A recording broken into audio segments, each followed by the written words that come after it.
L'équipe, bienvenue sur ma chaîne Legacy United. Comme promis, dans cette vidéo, nous allons parler du partie 2, c'est-à-dire les différents interviews qui est sorti après le match.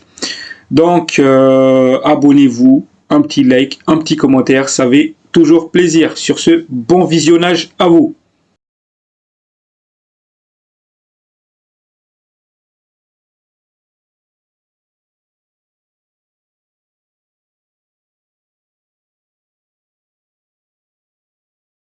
Les fans mancuniens, bonsoir à vous. J'espère que tout va bien pour vous. Pour ce qui est de ma part, je vais bien. Et pourquoi? Parce que déjà, le match que j'ai vu, certes, il y a des choses qui allaient pas, comme je l'ai souligné hier. Mais j'ai vu plutôt un Manchester United combatif, surtout en deuxième mi-temps, pour maintenir le score. J'ai vu enfin des joueurs mouiller le maillot. J'ai vu des courses malgré l'infériorité numérique. On a quand même fait quelque chose, donc ça me plaît beaucoup. Mais aussi, ça brise un peu cette série de malédictions, c'est-à-dire qu'à chaque fois que United se prend en rouge, soit on perd, soit il y a match nul. Par exemple, Porto, il me semble, cette saison en Europa League. L'année dernière, c'était Copenhague en Ligue des Champions, où on menait 2-0 rouge de Rashford et on se fait rattraper au score.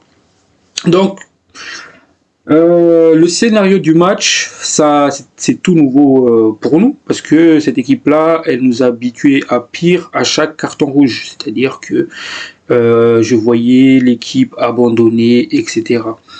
Donc voilà, comme je l'ai dit aussi hier, Onana, est-ce qu'il est vraiment le gardien de but qu'il nous faut? Donc nous allons aussi répondre à cette question-là dans cette vidéo. Donc avant de commencer, j'ai sélectionné 2 commentaires. Et je vais vous donner mon avis là-dessus. Premier commentaire du jour, ça vient de Youssouf Kamara. Je crois que c'est l'incompréhension de Dorgu, car Dorgu est notre meilleur joueur actuellement. Tout à fait d'accord, c'est ce que j'ai souligné d'ailleurs à plusieurs reprises maintenant, sur plusieurs vidéos. C'est que Dorgu, depuis qu'il est arrivé, il est intéressant. On peut pas dire, parce que j'ai vu sur les réseaux, ça a commencé à le critiquer, comme je l'ai dit hier, ça a commencé à dire qu'il est mauvais défensivement. On peut pas dire qu'il est mauvais défensivement, surtout après ce qu'on a vu sur ces matchs. Dorgu, comme je l'ai dit, c'était 7 interceptions par match. Donc je comprends pas les gens qui commençaient à lui tomber dessus. Dans la vie, vous savez, hein, on est des humains déjà. Donc, en tant qu'être humain, il y a des jours où on est bien et il y a des jours où c'est pas ça. Donc j'imagine que hier c'était ce genre de jour où Dorgu il était vraiment pas dans son assiette, il était pas à l'aise, il a commis des erreurs, puis pour ne pas arranger tout cela, il a fait la faute qui a mérité le carton rouge. Donc voilà, c'est un jour sans pour lui. J'espère juste qu'il va revenir avec de meilleures intentions et qu'il va continuer à évoluer. Voilà, par exemple, vous savez, il y avait Yoro face à Southampton où j'ai dit qu'il s'est fait vraiment manger. Encore une fois, je suis pas en train de dire que ces joueurs-là, il faut qu'ils se cassent, etc. C'est des petits jeunes, il faut être patient avec eux. Donc voilà, il faut qu'ils se réveillent pour certains, mais pour d'autres comme Patrick Dorgu, jusqu'à maintenant, c'était plutôt satisfaisant. Donc voilà, c'est malheureux, mais voilà. Après, il y a victoire à la clé aussi. Donc c'est un... voilà. Deuxième commentaire du jour, ça vient de Led Diarra. Salut mon frère, salut à toi du coup. Mais pourquoi on vend pas Onana même à 35-40 millions d'euros et acheter un jeune milieu de terrain?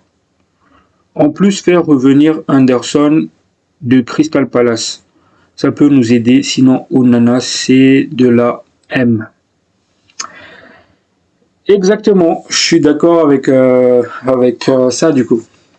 C'est que il faut vendre Onana, clairement. Depuis l'arrivée de Onana à United, il nous a coûté beaucoup de buts. C'est que, certes, des fois, il enchaîne les bonnes performances et des fois, c'est les mauvaises performances qu'il enchaîne. Il nous a coûté beaucoup de défaites pour un gardien de but. Beaucoup de défaites. En Ligue des Champions l'année dernière, par exemple. Certes, il nous sauve sur le penalty, Copenhague, il me semble, dans les temps additionnels. Mais, par exemple, à Galatasaray, il était mauvais sur les coups francs de Ziyech. Et par exemple, cette saison, hein, face à Tottenham, où il encaisse, il reçoit le tir, il le repousse sur un attaquant adverse. C'est pas très académique tout cela. Ou même ce qu'il a fait face à Everton. Et là, encore une fois, dans ce match-là, face à Ipswich, je suis désolé, le premier but, il y avait Onana, il était aussi coupable. Le deuxième but, il est coupable. Donc voilà. Onana, il faut le vendre. Donc pourquoi pas en tirer un petit pactole pendant le mercato estival. Genre comme vous l'avez dit, hein, 35-40 millions. Et se rabattre sur un autre gardien de but. Voilà, ça c'est... Je pense que ça va venir parce que là, je vois des news comme quoi United est à la recherche d'un gardien de but. Maintenant, c'est est-ce que ça va être en doublure ou ça va être en titulaire? Parce que là, on parle plutôt de doublure en ce moment. Donc voilà. Donc on enchaîne direct sur les informations du match. Depuis le premier match de Ruben Amorim à la tête de Manchester United, l'équipe a encaissé le premier but du match dans plus de rencontres de Première Ligue que n'importe quelle autre équipe. C'est vrai, mais comme je l'ai dit, il faut lui laisser du temps. Il faut laisser du temps à Ruben Amorim. Tout cela, là, il va le corriger quand quand il aura ses joueurs. C'est pour cela qu'il faut que le board, ils sont bons dans ce truc-là, c'est-à-dire rechercher les bons profils, le ramener rapidement pour que ces joueurs-là puissent partir en pré-saison. Et s'ils font ça, c'est vraiment une masterclass. Mais s'ils vont attendre à la dernière minute pendant le mercato estival pour acheter, c'est pas comme ça qu'on va évoluer en fait. Donc oui, c'est vrai, les stats est en défaveur de Ruben Amorim, mais Ineos, il fallait s'y attendre en fait. Parce qu'on va chercher un coach qui joue de manière différente que Manchester United, alors qu'on n'a pas les joueurs pour s'adapter à son style de jeu. Donc voilà.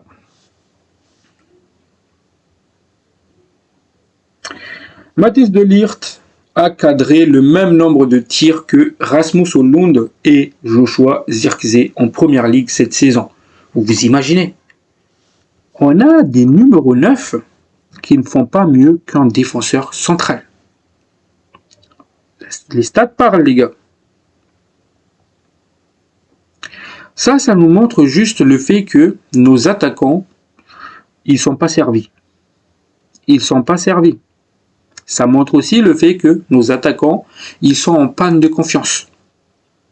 Et ça montre aussi qu'il faut un grand numéro 9 à Manchester United. Un vrai renard de surface. Donc voilà.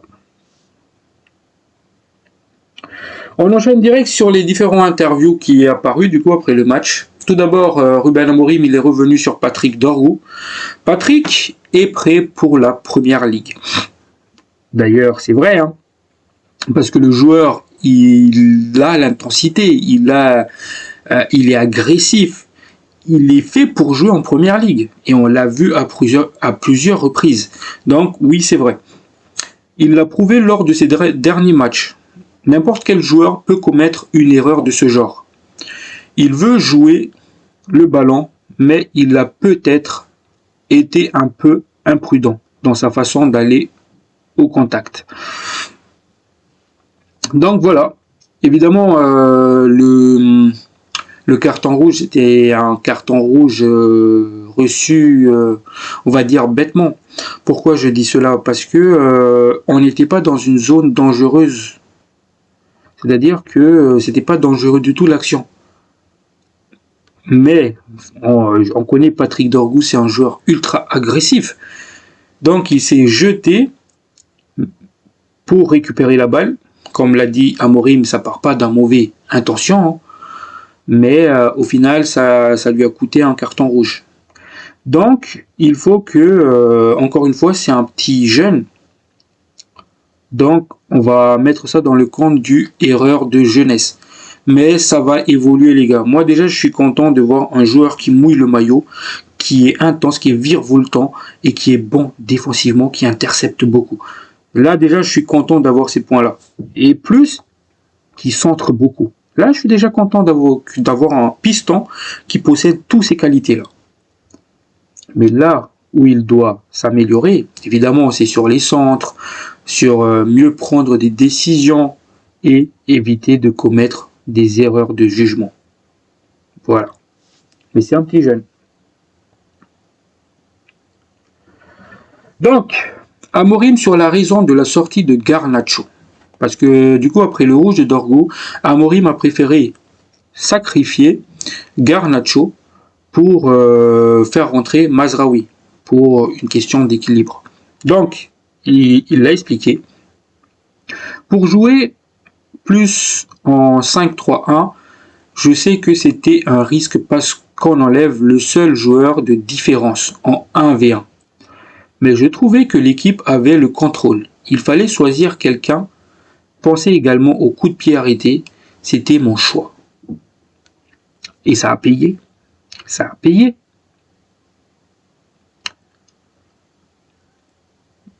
Parce que, à ce moment précis, moi je voyais plutôt soit Zirkzee, soit Højlund qui allait sortir. À ce moment du match. Pourquoi? Parce que si on est en infériorité numérique, on va se faire dominer via les possessions de balles. Donc, on va défendre très bas. Donc, il faut un 9, un pivot, pour qu'on puisse sortir la balle et qu'il est capable de dévier, voire même garder la balle, le numéro 9. Sauf que Højlund, il est fragile dans ce domaine-là, il n'arrive pas à garder la balle. Donc, je le voyais lui sortir. Mais pas Garnacho, parce que je me suis dit qu'avec Garnacho, on pourrait piquer des contre-attaques. Mais c'était un choix, au final c'était un choix gagnant, donc why not?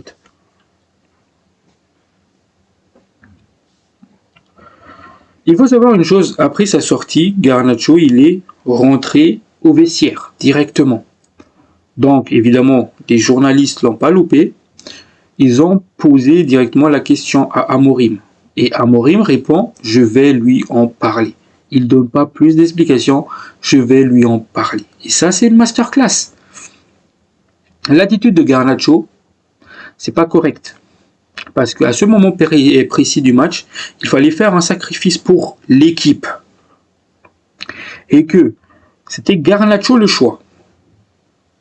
Au bout d'un moment, l'équipe était en danger, on n'allait pas bien, on a eu un rouge. Il fallait quelqu'un, un sacrifice pour sortir. Et c'était toi qui as été choisi. Mais la mentalité que tu as eue de ne pas rester sur le banc, et encourager tes coéquipiers, ça c'est inadmissible. Et le pire dans tout cela, c'est que peut-être qu'il a vu les critiques vis-à-vis de cela sur les réseaux, dans les médias. Ce matin, il avait fait un story comme quoi c'était 3 points, excellent 3 points, bravo l'équipe. Il faut que tu corriges ton attitude. T'es un gamin qui a 21 ans. T'es pas CR7. Moi, je comprends pas ces jeunes joueurs qui veulent trop imiter quelqu'un qui a tout gagné dans sa vie. Parce que si vous vous rappelez bien, quand tu faisais sortir CR7 quand il était à Manchester, il partait direct au vestiaire. Et on connaît tous que Garnacho, c'est un grand fan de CR7. Et sauf que vous n'avez pas la même histoire. T'as un qui est une légende du club, et toi, t'es pas une légende. Toi, t'es un jeune qui doit encore se battre. Donc voilà. Donc, on enchaîne direct. J'ai moins senti l'équipe nerveuse aujourd'hui que dans d'autres matchs. Même avec les éléments contre nous. Après le carton rouge, on s'est battu pour la victoire. Et c'est très très important d'avoir ce caractère dans l'équipe. Donc oui, c'est vrai. Et j'ai trouvé ça d'ailleurs très très intéressant. Et je l'ai souligné. L'attitude qu'ils ont eue après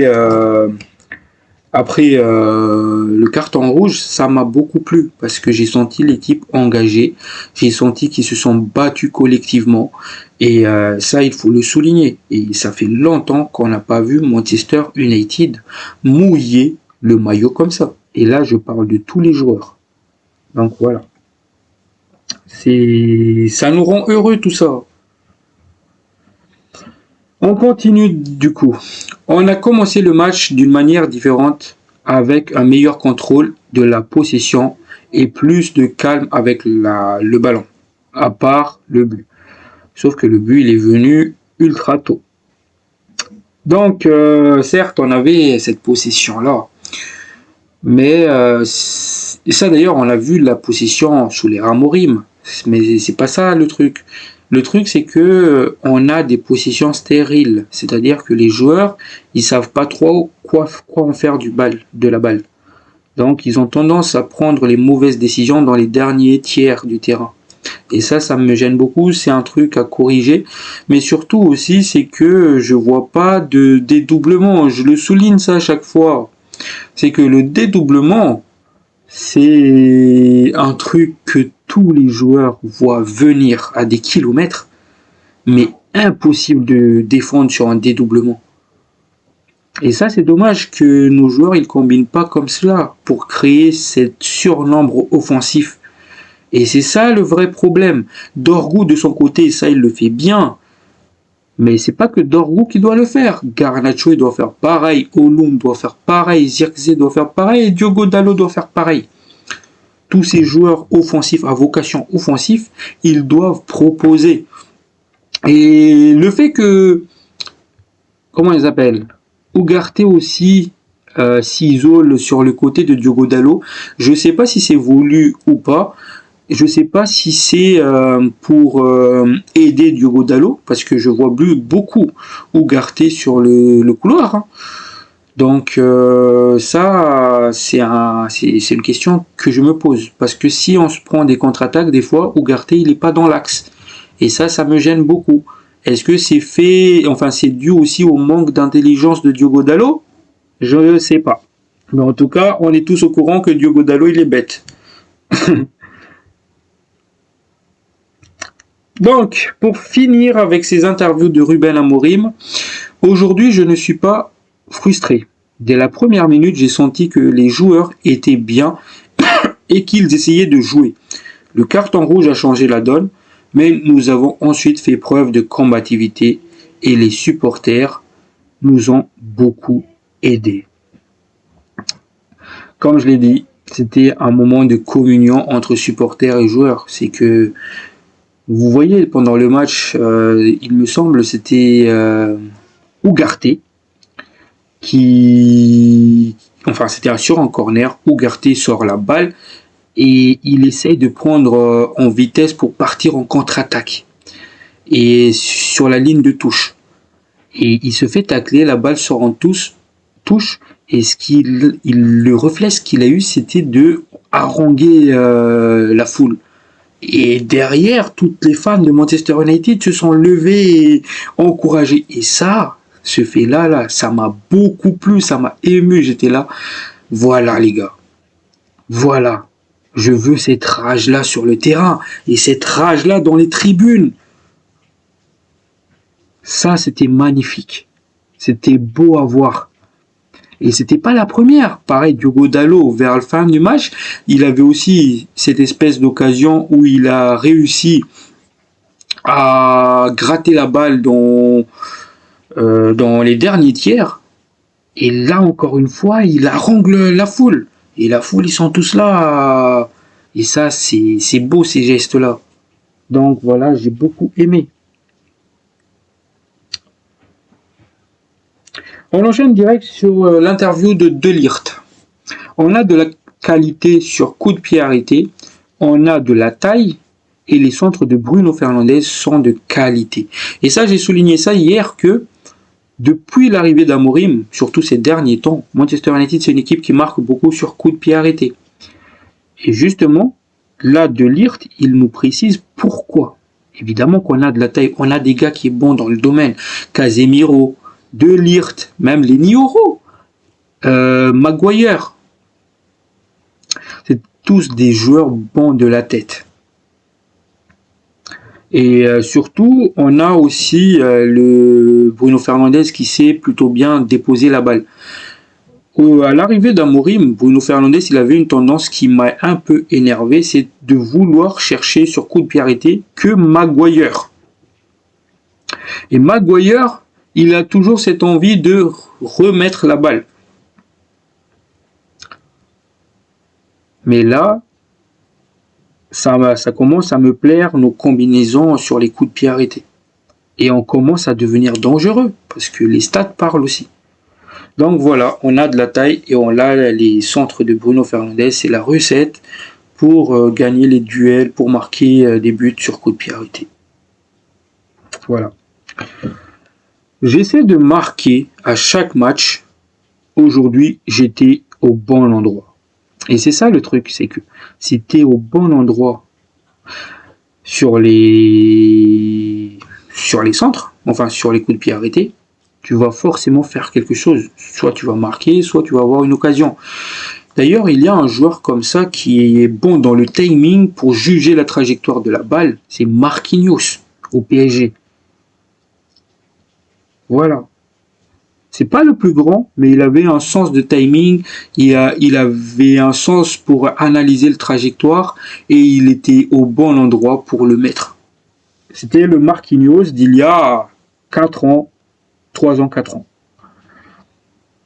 Puis nous allons aussi parler de l'interview de Bruno Fernandes où il nous dit « Nous avons souffert et nous n'avons pas été notre meilleur niveau.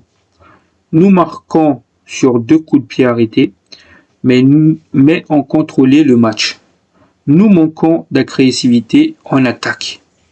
Quand on gagne des matchs, on gagne en confiance. On doit être plus courageux pour montrer nos qualités. » Voilà, il a tout dit. Il a tout dit, je pense, parce que il y a beaucoup de matchs, et je pense là à Everton, par exemple. On ne met pas l'agressivité. Donc, si on ne met pas l'agressivité, on perd les duels. Et on s'est fait bouffer dans les duels au milieu de terrain face à Everton. C'est ce qui a conduit ces buts-là. Donc, il faut être courageux et il faut montrer les qualités. Et il faut surtout mettre l'agressivité pour gagner les duels. Voilà, c'est la qualité. Donc l'équipe, j'ai fait le tour de tout ce qui était interview. Donc maintenant, tac, il y a cette question-là. Faut-il vendre André Onana cet été? Donc je vais donner mon avis là-dessus. André Onana, on l'a recruté. Pourquoi? Parce que Erik ten Hag voulait un gardien de but qui était bon, balle au pied. C'est pour cela qu'on a sacrifié De Gea pour faire venir Onana. Donc, niveau balle au pied, évidemment, on a progressé parce que Onana, il est bon dans ce domaine-là. Donc, on a progressé parce que l'époque de De Gea, il le dégageait comme cela. Des fois, touche. Des fois, dans un match, ça arrivait, il faisait des dégagements, mais ça n'arrivait à personne la balle. Mais avec Onana, il y a cette qualité-là. Et du coup, avec un bon numéro 9, on pourrait garder ces ballons longs-là. Mais le problème de Onana, et là où De Gea, il excelle, c'est que De Gea, il avait des réflexes, il allait vite dans ses plongeants, il allait vite au sol. Et surtout, C'était rare que David Derra commettait des bourdes. C'est pas le cas de André Onana. André Onana, c'est un gardien de but qui était jugé que c'était un gardien de but qui prenait beaucoup de risques balle au pied. D'ailleurs, c'était ça qui lui valut une petite dispute avec le sélectionneur du Cameroun. C'est un gardien de but qui prend beaucoup de risques balle au pied. Et avec l'Inter, d'ailleurs, il a commis des bourdes à cause de ça. C'est qu'il attendait trop, après il dégageait, mais il se faisait contrer, il y avait but. Mais avec United, il n'a pas commis beaucoup, justement, d'erreurs balle au pied, mais c'est surtout des erreurs de placement, des erreurs de jugement. Il est lent pour plonger, pour aller au sol. Moi, et surtout là, face au match face à Ipswich, il nous a encore montré que c'est pas un bon leader défensif. Moi, je vais vous expliquer mon point de vue sur un gardien de but. Un gardien de but, c'est censé être le dernier rempart. C'est censé être le dernier rempart. Donc, de ce fait-là, c'est lui le leader parce qu'il voit tout ce qui se passe, parce que c'est lui qui est à l'arrière, il voit tout ce qui se passe. Donc, normalement, ça doit être lui aussi qui doit guider ses défenseurs. On voit beaucoup Neuer qui fait ça par exemple. Mais le problème, c'est que, par exemple, sur l'action de Dorgu Onana, l'incompréhension entre les deux joueurs, si c'était Neuer à la place de Onana, qu'est-ce qu'il aurait fait? Soit il est monté, il aurait dit à Dorgu, laisse ça geler, touche pas. Dans ce cas-là, il va y aller, il va capter la balle. Dans l'autre cas, au lieu de monter, il aurait choisi une zone où il allait se mettre pour justement proposer à Dorgu une option de passe. Mais quand tu montes, tu dis rien. Et en plus, juste après cela, quand tu encaisses le but, tu engueules Dorgu. Et d'ailleurs, Dorgu, il a répondu. Hein. On l'a tous vu la vidéo. C'est que tu n'es pas un bon leader défensif. Tous ces problèmes-là font que André Onana n'est pas un gardien de but digne du standard de Manchester United. Et je pense qu'il est temps de se séparer de ce gardien de but-là. Première saison, j'ai pas beaucoup critiqué Onana. Je me suis dit, le temps d'adaptation, ça doit pas être facile, etc. Et là, deuxième saison, non merci, c'est trop. Donc voilà, pour moi, il faut le vendre.